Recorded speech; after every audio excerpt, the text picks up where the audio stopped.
Hello everyone, I am Hadika Maqsood and I'm going to talk about Fulbright scholarship in the US today. So, to briefly tell you about myself, I am a Fulbright scholar and I got my scholarship in 2017 and I'm a PhD student at the University of Arizona in the US. So, let's just have a look at what the application procedure is and how to go about with the application. So, first, I need to tell you that this scholarship is accepted every year. So, it comes out every year, but it's for the year after.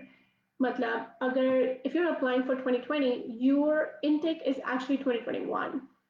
So it takes a whole year to work on this scholarship. It's a very lengthy procedure, but it's worth it. So let's go ahead and see the application requirements. I'm going to start talking about the eligibility, applicants' eligibility, ineligibility, and then what's included in the application. So first, you need to be a Pakistani citizen. You need to be residing in Pakistan at the time of application. So you cannot be anywhere else in the world and apply for US in from a Pakistani perspective. So that doesn't work. The second thing is that this is a degree scholarship program, so you can apply for master's and you can apply for PhD program. For master's, you need to have 16 years of education, and for PhD, you should have at least 18 years of education. And it's desirable for you to have work experience in teaching, research, or in public sector, basically. But again, it's not mandatory, especially the fresh graduates. They don't have any work experience. They recently have graduated, so um, it's perfectly fine. The reviewers, they understand that you're fresh, so it's not considered or valued much. Then one thing that's mandatory for Fulbright application is the GRE exam. GRE exam is graduate record examination. It includes math and English, and I'm going to talk about it in a while, what it is in detail, but that's something that you have to give before or at the time of application. The second part that's important is that you need to commit to returning and serving to your home country. So that means if you're from Pakistan and you go to US for your studies, you have to come back after your program. Yani ke for masters, after 2 years, you come back to Pakistan. For PhD, you come back after 4 years or five. It really depends. And then you are expected to contribute back to your country. Now, coming to the ineligibility criteria. For ineligibility, if you have dual nationality, yani कि if your second nationality is American, you cannot apply for Fulbright scholarship. If your spouse or parent or even fiance or child is a U.S. Citizen, you are ineligible for the scholarship.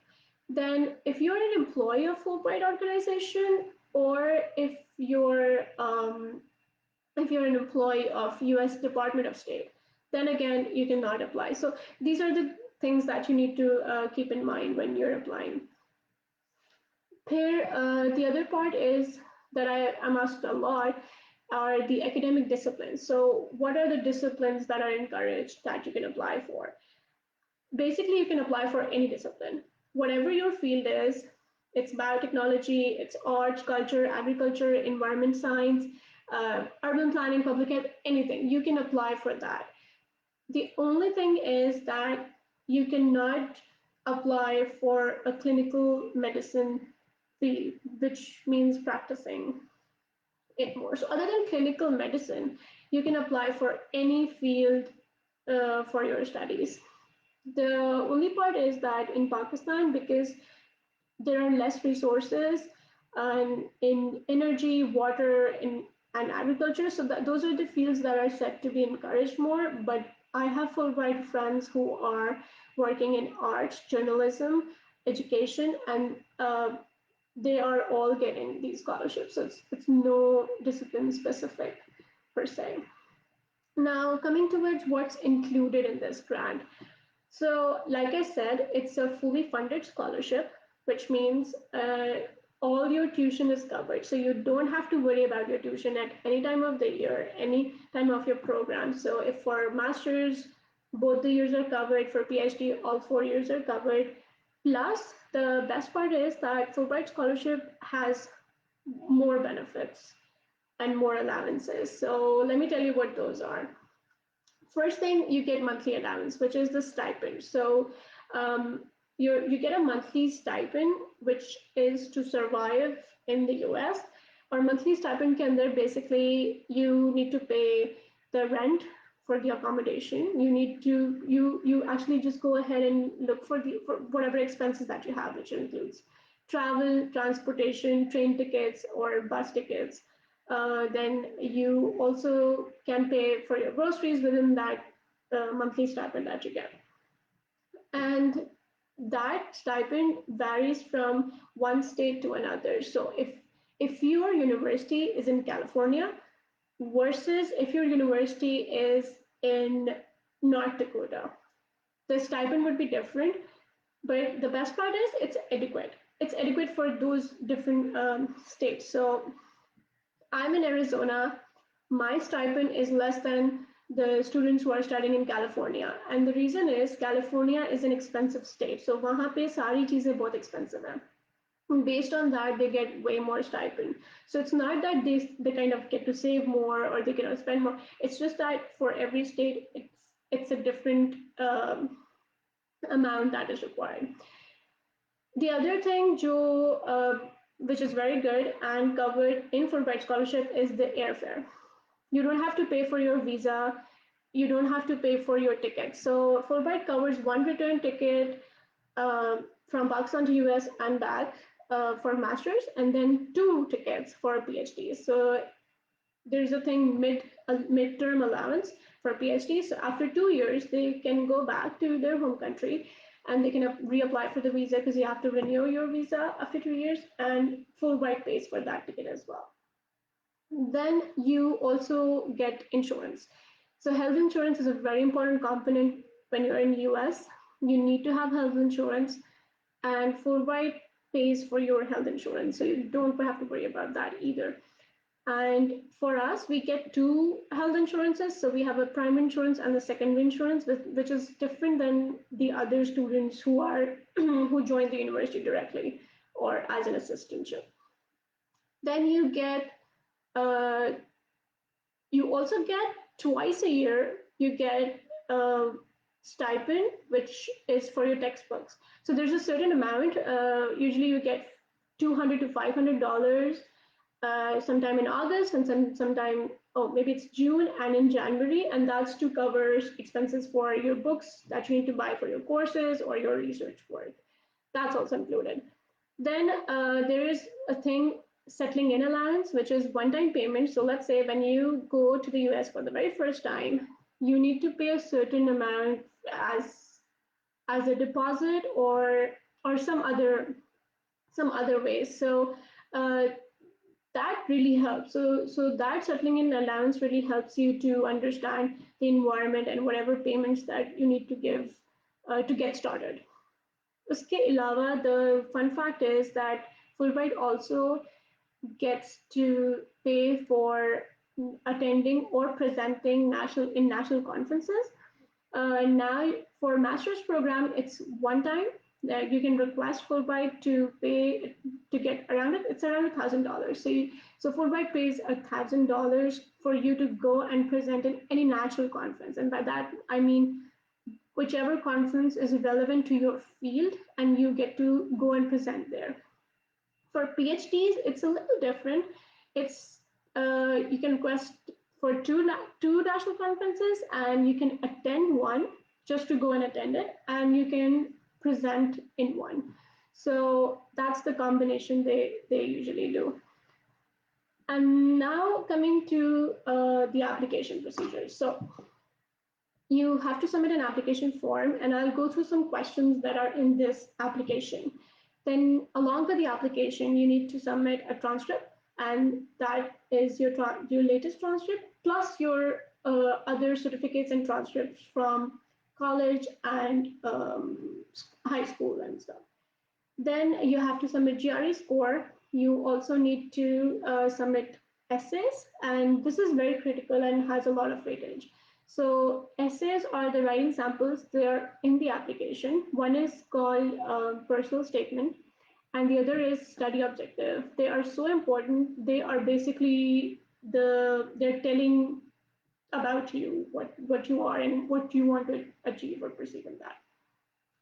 The other thing that is required is it's the letters of recommendation.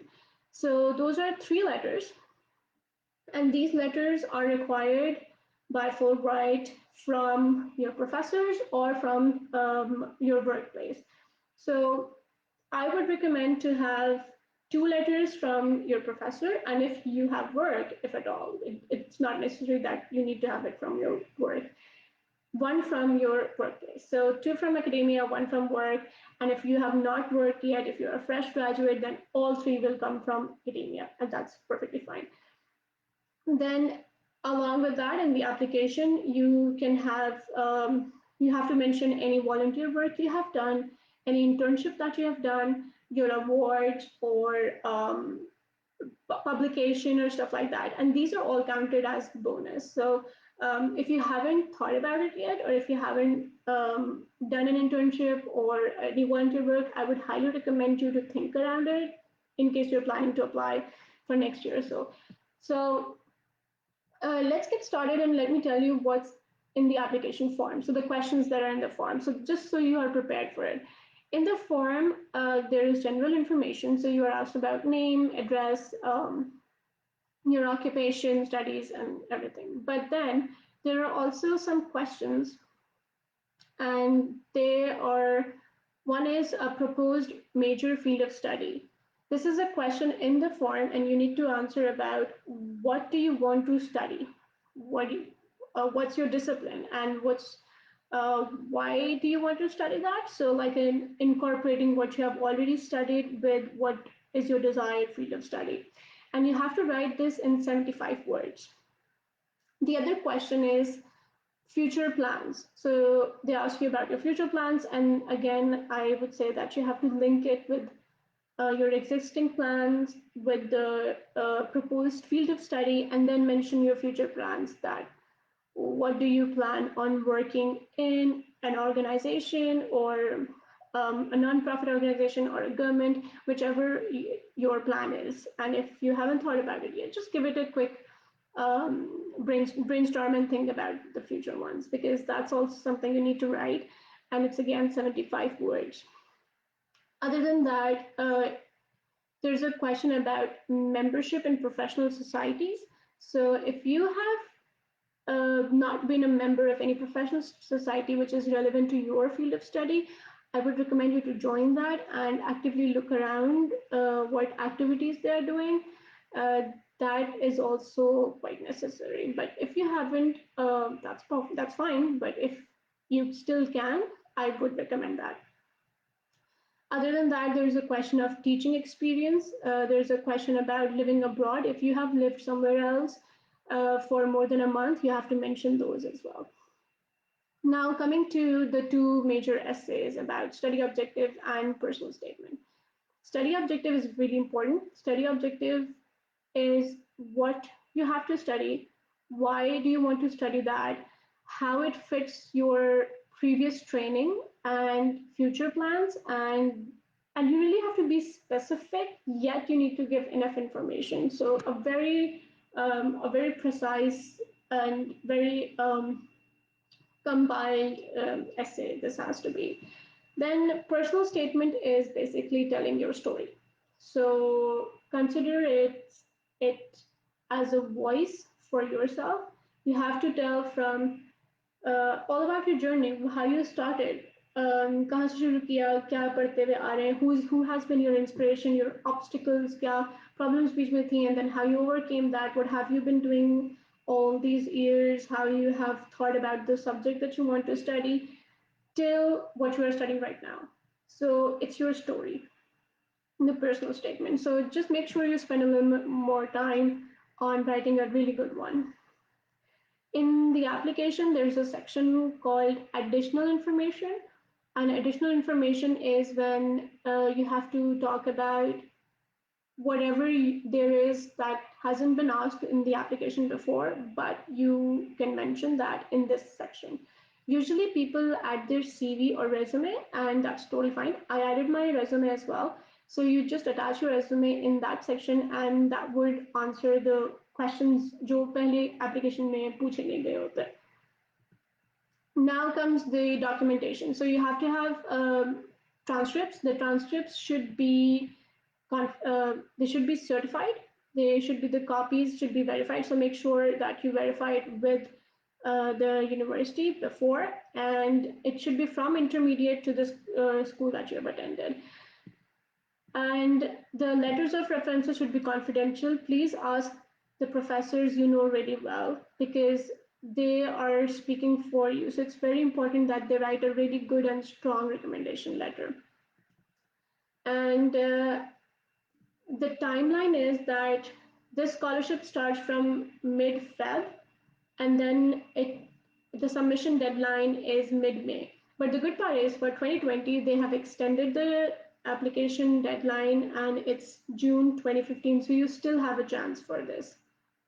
And if you get shortlisted, you are called for an interview, and that happens in September. So from May till September, they review the application. In September, you get a call if you're shortlisted. You go to Islamabad for an interview. Fulbright covers your whole trip to Islamabad for the interview. So even that is covered. After the interview, you get an email about if you're selected or if you're not. If you're selected, there are two types of selections, a primary principal candidate and alternate candidate. Principal candidate का मतलब है that you are already, you have received the scholarship and you're good to go. The alternate candidate is someone जो they want you to get the scholarship, but you are not there yet just because या तो उनके पास funding इतनी available नहीं है, so they're waiting. If they would have more funds, they would get you to be the principal candidate, or if any principal candidate drops out, then you get to be in the principal candidate category. So usually people do get it. From Pakistan, 150 till 170 students जो हैं वो हर साल जा रहे होते हैं. Now, after that, when you get selected, the next year from February, March is the time when you start getting into the university's admission process. So good part, Fulbright applies on your behalf. So you don't have to do anything. You don't have to contact any university. Fulbright ही आपके behalf पे apply कर रही होती है. वो आपकी profile दूसरी universities में भेजती है. Then you start getting admission results if you're admitted, if you're not, and then you get to select the university. And after that comes the visa process. So this is the whole timeline of Fulbright scholarship. And I can start answering some questions. I do see a lot of questions here, like requirements of scholarship, like IELTS or marks. So, okay. Scholarship requirements, I just told you what the requirements are, but for IELTS or TOEFL, usually people give TOEFL. और TOEFL जो है वो English requirement है, but the part is that for Fulbright, if you get selected, then they ask you to give TOEFL. पहले नहीं बोल रहे होते. So सबसे पहले, along with the application, they only ask for GRE scores, and GRE is an exam for math and English. And I can tell you what the whole breakdown structure of GRE. It has 6 sections. 6 sections, we say one is analytical, which is the English writing. 2 are verbal, that's English. So you have comprehension and then you do the question answer session. 2 are quantitative, which means math. So math jo hai wo, basically it's concepts from whatever you've studied. So fractions, percent change, ratios, proportions, so all of those topics are covered. And they're really good books, and I can recommend Manhattan for that. If you're new to GRE, start from ETS, the original book.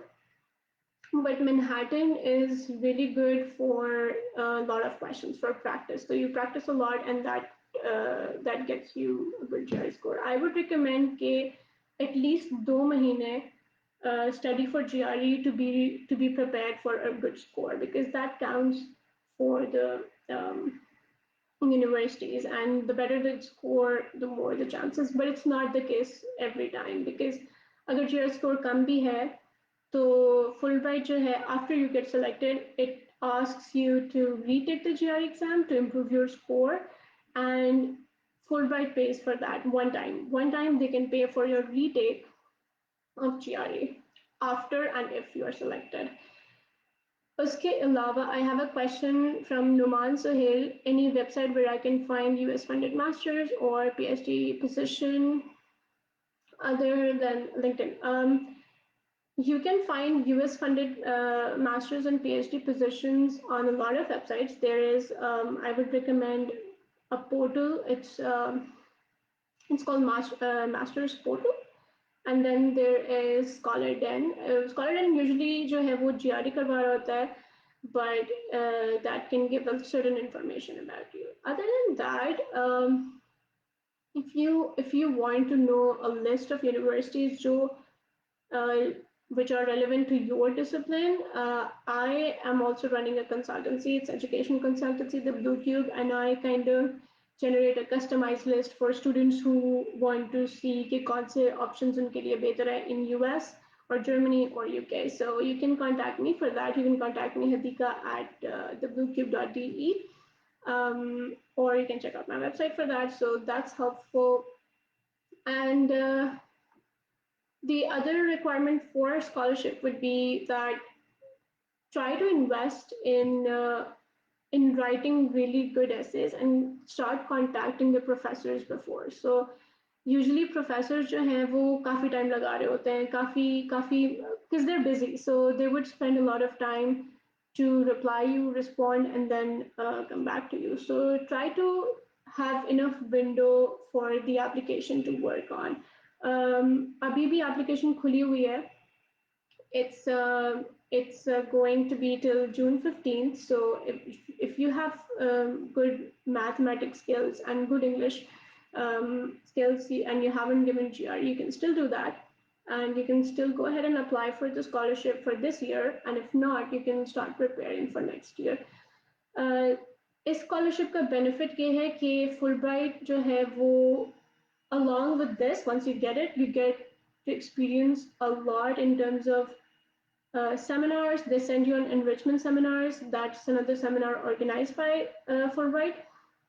I attended a seminar on entrepreneurship, and usme we went to I went to St. Louis. That's another city. They covered everything. So there were lots of sessions, lots of entrepreneurs that they introduced us to, and you really get to do hands-on activities, Q&A sessions, and a lot of you get to meet and a lot of other Fulbrighters from other nationalities, and that's also a really good experience. And yeah, so basically, this whole thing is a very, very lengthy yet very worthwhile process. So one more question is, how many marks are required in GRE and TOEFL? Achha, so the GRE marks, I can tell you the minimum. For verbal, it's 170. For quantitative, it's 170 again. But maximum is you get to go to 138 for verbal and quantitative 136. But analytical, it's 6. But the best is overall, if you combine all these together, 300 plus is counted as a good score. 300 plus, but people usually target 312, 315, 3302, and these scores are linked with the university. So let's say मैं जो university US की है जिसमें मैं interested हूँ, I would go to their website, to their department, and I would have a look at the requirement जो वो department बता रहा है. So GRE score department या program से linked होता है. Plus minus, if that's their minimum requirement. So if you get 300 but your other portions are really well, यानी कि आपके letters बहुत अच्छे हैं, आपके application बहुत अच्छे हैं, आपके essays बहुत अच्छे हैं, so there is always a balance. So it's not like कि एक minimum होगी चीज तो दूसरे components जो है वो उसको cover कर लेंगे. So always think like in terms of a balance. Then the other portion about TOEFL may usually again 90 plus is counted as really good. Uh, so universities somehow they say 89 to 90 plus is their 89 to 90 is their minimum requirement. So the more you get, the better your chances would be. And the maximum score is 120. TOEFL test ke under you have four so the four categories that are in the TOEFL is reading, listening, writing, and speaking. And for English, it's not really a very challenging test, I would say, but I think a study for about like 2 to 3 weeks would be helpful to get you a really good TOEFL score. And if you are doing a GRE score, a GRE test, for GRE, you really have to study, I think, 2 months to get to a score of 305 or 310. And the more the score, the more opportunities you have to get into a very good US university.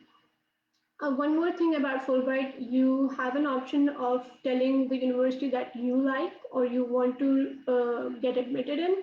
And if not, अगर आपको ये नहीं पता कि US की कौन सी university में मुझे जाना चाहिए, Fulbright can do that for you. So वो आपके लिए मैच कर देते हैं कि this is your desired field of study, so this is the university that matches really well. So they do the matching for you if you don't know anything about US universities. So that's again a good part. And if you don't like where you have been admitted, so you can kind of like explain and justify why you don't want to go there, और उस हिसाब से वो आपको बता देते हैं कि well, as long as you're justifying, they would tell you if you can get there or not, and then they can switch to another university. But like tell them why you don't want to get there. So Mickey is asking, what would you recommend universities or community colleges as in case of scholarship?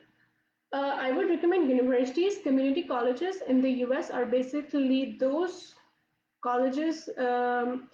They come before the university. So if you don't get to be admitted in the university, that's when you go to the community college, or like हमारे पाकिस्तान में जैसे college होता है फिर university होता है, so it's kind of like that. But this Fulbright scholarship is only for getting into the graduate program for the universities, not for the community college. So and I think even if you go to the university directly to ask for the admission directly and then you get an assistantship, that's also something I would recommend if scholarship is not your path, because usually लोग जो है वो concern हो जाते हैं कि ओ हमें वापस आना पड़ेगा, तो वो थोड़ा tied up लगता है कि 2 साल जितने साल वहाँ पर उतने साल यहाँ पे गुजारना होता है, तो वो complicated हो जाता है. But I really think it's totally worth it. You always have the option of more and more arenas to work on. So do consider it if you haven't yet.